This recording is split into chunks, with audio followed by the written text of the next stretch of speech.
Sarah, give her a pat on the back for doing a great job. You guys have two different documents that you collected at the beginning of class. The first one is this essay called Madison's Dilemma by Jeffrey M. Berry. You can call him Jeff. I don't know him personally, but you can call him Jeff. This is a good point that someone in the 4th hour pointed out, is that it doesn't say which side is side 1.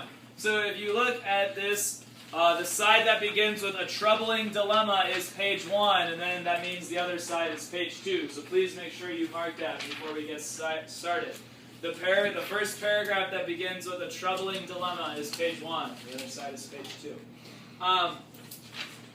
We spent last week finishing our conversation on political parties, and then we started talking about what interest groups were. Now what we're going to do is we're going to apply, as our objective said, we're going to apply our understanding of Federalist 10 to interest groups by looking at Jeff Berry's essay, when he's going to bring in Federalist 10 into this issue of interest groups that we talked about on Thursday and Friday of last week. So what you have in front of you is a copy of this essay, as well as a 3-level concept guide. You may recall that we used one of these when we read the Constitution, so please have that out in front of you as well. What we're going to be doing over the next 2 days, today and tomorrow, is that we're going to be looking at this essay today and trying to determine how relevant is Federalist 10 to us in our lives today. That means that what we have to do today is that we need to first grasp at what Jeff Berry is actually saying in this essay before we can actually truly dive deep into his argument and pick it apart.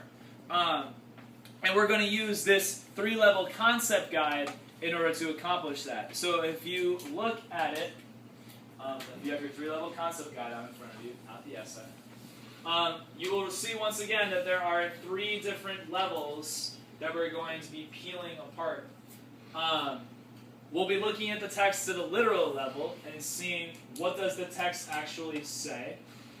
We'll be looking at an interpretive level and seeing what does the text mean when it makes some of these comments. And then for homework, either for your exit ticket today or homework tonight, depending on how we move through it today, you will tell me, in your opinion, does this document support the idea that interest groups are helpful, or are they harmful to democracy? But in order for us to accomplish any of that, we first need to read Madison's Dilemma for the very first time. So if you could have that out in front of you, here's what I'd like you to do. I'm going to start reading Madison's Dilemma. I might get tired reading it, and if I do get tired of reading it, I'm going to cold call on some people to pick up where I left off. And then when I become less tired, I will jump back in. So if I interrupt you, sorry, I'm not sorry. What I would like you to do while you're reading, the only thing I'd like you to do is to please box any words that you do not recognize or you don't understand how they're being used in that context while we read, so that you, your partner, or I may assist you in trying to unlock what that word means after we read the text. So again, the only thing I need you to do is just to box words that you don't understand, or to just write a question mark in the margins if something is said in the text that confuses you and you would like to revisit later. But this is Jeff Berry's Madison's Dilemma. And Berry says that a troubling dilemma lies at the core of the American political system.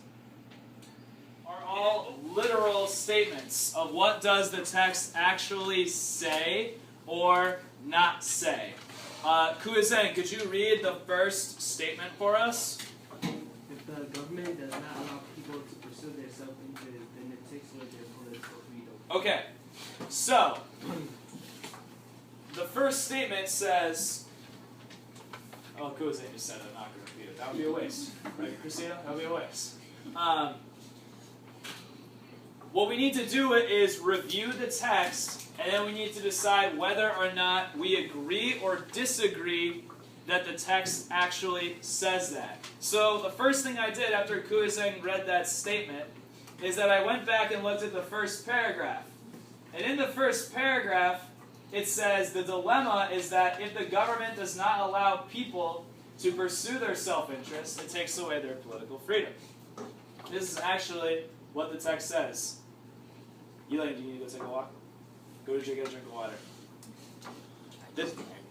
Go get a drink of water and come back. The text actually says what Kuzan said. So what I did on my concept guide was I checked it off that I agree with it here. I agree that the text actually says that. This is something that Barry is trying to say. You will also notice that on my annotations, well, it's a little dark here. Let's see if we can make it brighter.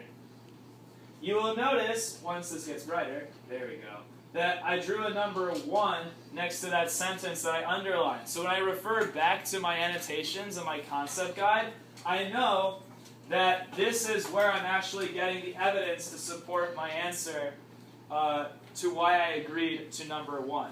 So what I'd like you to do now is to look at statement 2. And Christina, what is statement 2 on the concept guide? Madison believes that With lots of college voice. Madison believes that giving all citizens the same interests and passions was the best check against violence. Great. Thank you, Christina. Here's what I'd like you to do. I would like you to spend the next 60 seconds reviewing the second paragraph, and I would like you to tell me whether or not you agree or disagree with statement 2 and underline any evidence from paragraph 2 that supports whether or not you agree or disagree. So let's just take the next 60 seconds to do that. 4, 3, 2, 1. Christina, did Sarah agree or disagree with that second statement on the concept guide? She disagreed with it? Why did she disagree with it? What was that evidence? In Madison's mind, public for the government required to make necessary checks with worse than Okay, so how does that evidence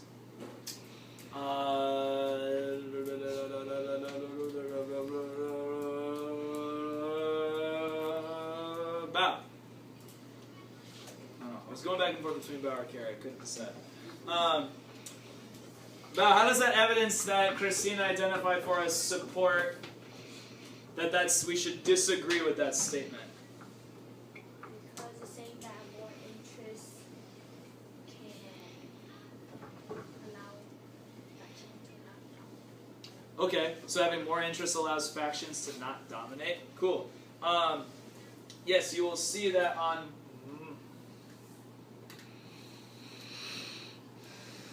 Smart people work. That's all I want. Someone... What do we got? Alright. Yes, you can see that I identified that evidence as well as where Bao got the evidence to support this answer that she just gave us. The effects of faction would be diluted by the clash of many competing interests around the country. Okay. Here's what I'd like you to do with your table partner for the next 5 minutes. If you look at your concept guide, there are 3 other literal statements that you should decide whether or not you agree or disagree with those statements. You should review the text that we read aloud and determine whether or not the text does or does not say those statements. Know that for these next ones, these are more summaries than actual lines from the text. So you're not just looking to see if this line is actually in the essay like the first 2. These ones you're going to have to review what different sections of the speech says. Not the speech, the essay. So there are 3 statements. I'm going to give you guys 5 to 6 minutes with your table partner to review it. Please check the agree column and underline evidence if you think the text does say that. If you disagree that the text says that at all, check the disagree box and underline contrary evidence to support why you disagree with that statement. So let's take the next 5 to 6 minutes to accomplish this task with our partner, Sarah.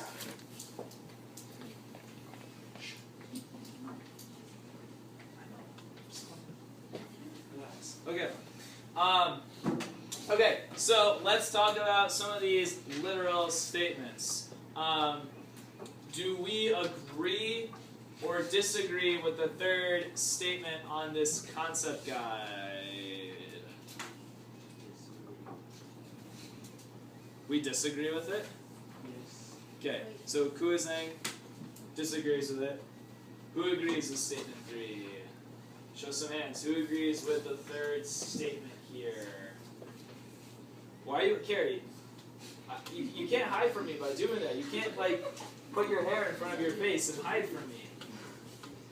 You don't actually turn invisible. Someone needs to tell that to Kua her, too, because he tries that as well. Okay, so it seems to me that because you were hiding that you said that you agree with statement 3. Why did you agree with statement 3? Well, underlined, people join interest group not simply because they agree with you, all that, and intellectually we accept the legitimacy of all interest groups, kind of assuming that all interest groups want like doing the same. Mm-hmm.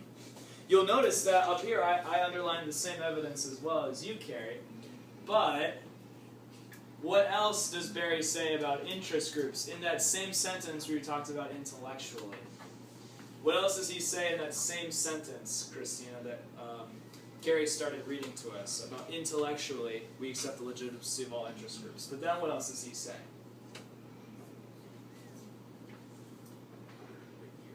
What does he say after that? College boys. Emotionally, we separate them into those we support and those who must be with. Okay, so what is he saying there then?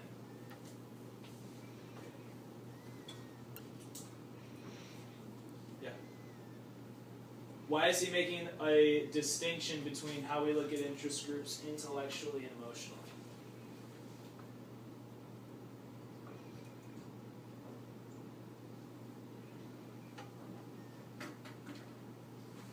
Well, what does it mean to think about something intellectually? What part of your mind do you use when you look at something intellectually? Val, what part of your mind do you use when you look at something intellectually? Okay, yes, you do use your brain, but what inside your brain? Not thinking about the specific organ, but what is it that what did John Locke think that human beings were capable of doing with their minds? What makes humans special from all other creatures? What are we able to do? We're able to what? Question. You want me to repeat my question, or you're able to question? People are able to question. Okay, so people are able to question, which means that people are able to do what? If they can question, what can humans do that dogs and cats can't do? Say it louder. They can think. So that's what he means by intellectually. But then what does he mean with emotionally? What else are humans capable of acting upon other than their thoughts? Their what? Emotions.